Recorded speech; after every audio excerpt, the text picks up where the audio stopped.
नमस्कार, top news bulletin देख रहे हैं आप। मैं आप सभी के साथ Divanshu. Day to day news Bharat में आप सभी का स्वागत करता हूं। देश और दुनिया की तमाम बड़ी खबरों की और रुख करेंगे।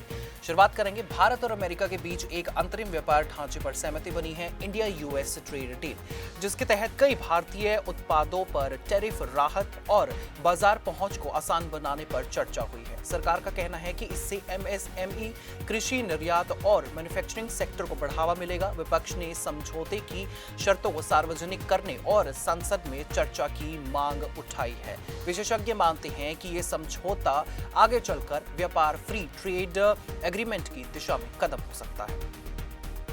आईसीसी टी20 वर्ल्ड कप के तहत आज भारत और यूएसए के बीच मुकाबला खेला जा रहा है। टीम इंडिया की प्लेइंग 11 और रणनीति को लेकर चर्चाएं तेज हो गई हैं। कोचिंग स्टाफ ने खिलाड़ियों की तैयारियों पर भरोसा जताया है। फैंस की उम्मीद है कि यह मैच टीम के लिए टूर्नामेंट में मजबूत शुरुआत साबित होगा। स्टेडियम में सुरक्षा और दर्शकों की भारी भीड़ को देखते हुए विशेष इंतजाम किए गए हैं।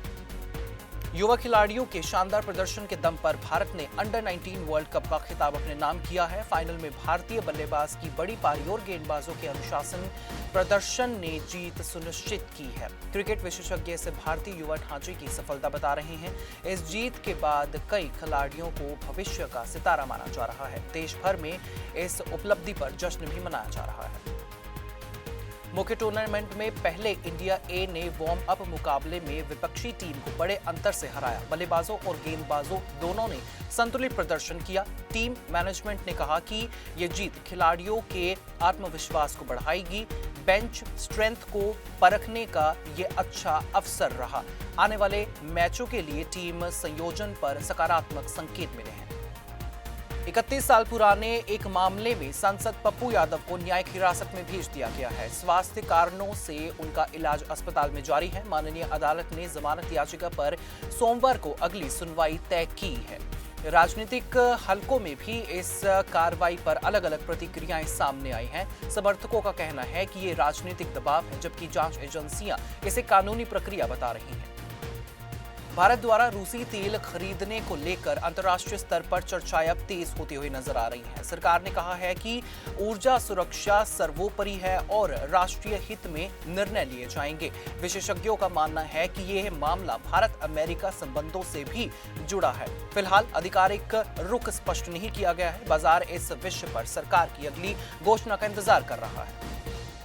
प्रधानमंत्री नरेंद्र मोदी का प्रस्तावित मदुरई दौरा अब नई तारीख पर आयोजित होगा। कार्यक्रम में मंदिर दर्शन और जनसभा शामिल होने की संभावना है। प्रशासन ने सुरक्षा और व्यवस्थाओं की समीक्षा शुरू कर दी है। स्थानीय नेताओं ने इसे महत्वपूर्ण राजनीतिक और सांस्कृतिक कार्यक्रम बताया है। नई तारीख की आधिकारिक घोषणा जल्द होने की उम्मीद है। अमेरिकी राष्ट्रपति डोनाल्ड ट्रंप ने उन देशों को चेतावनी दी है जो ईरान के साथ व्यापार करना जारी रखे हुए हैं। उन्होंने शुक्रवार को एक एग्जीक्यूटिव ऑर्डर पर साइन किए हैं, जिसके तहत तेहरान के साथ कमर्शियल लेन देन करने वाले देशों से इंपोर्ट पर ड्यूटी लगाई जाएगी, यानी कि टैरिफ लगाया जाएगा। हालांकि उन्होंने चल रही यूएस ईरान बातचीत को बहुत अच्छी बताया है। ओला, उबर और अन्य ऐप आधारित सेवाओं से जुड़े ड्राइवरों ने न्यूनतम किराया और कमीशन कटौती को लेकर प्रदर्शन किया। ड्राइवरों का आरोप है कि कंपनियां मनमाने ढंग से पैसे काट रही हैं। यूनियन ने सरकार से किराया नियमित की मांग की है।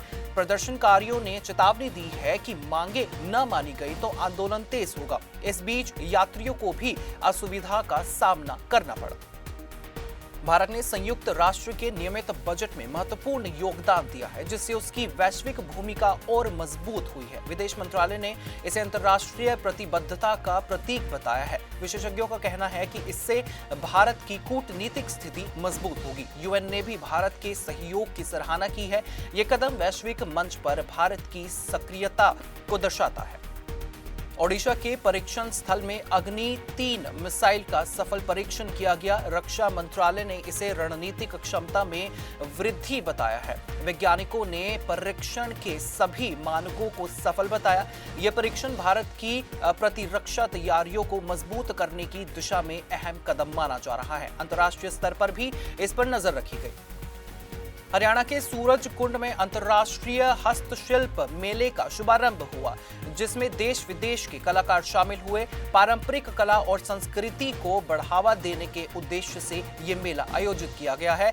पर्यटकों की भारी भीड़ उमड़ रही है। राज्य सरकार ने इसे सांस्कृतिक पहचान का बड़ा मंच बताया है। स्थानीय कलाकारों को भी इसमें लाभ मिलने की उम्मीद है। मतदाता सूची के अद्यतन को लेकर चुनाव आयोग ने दावा और आपत्तियों की तारीख बढ़ाई है। नागरिकों से अपने विवरण की जांच और सुधार की अपील की गई है। अधिकारियों ने विशेष शिविर भी लगाए हैं। इसका उद्देश्य अधिक से अधिक लोगों को मतदाता सूची में शामिल करना है। राजनीतिक दल भी इस प्रक्रिया पर नजर बनाए हुए हैं। पंचायत राज संस्थाओं को मजबूत करने के लिए बड़ी वित्तीय सहायता स्वीकृत की गई है। ये राशि ग्रामीण विकास, स्वच्छता और बुनियादी ढांचे पर खर्च होगी। सरकार का कहना है कि इससे गांवों में विकास की गति बढ़ेगी। पंचायत प्रतिनिधियों ने इस कदम का स्वागत किया है। योजनाओं के क्रियान्वयन पर निगरानी के निर्देश दिए गए हैं। Punjab state scheduled caste commission के chairman Jasvir Singh Garhi the oriental insurance company के डिप्टी मैनेजर अनिल कुमार की रिटायरमेंट पार्टी में चीफ गेस्ट के तौर पर शामिल हुए और रिटायरमेंट के बाद नई जिंदगी की शुरुआत के लिए शुभकामनाएं दी।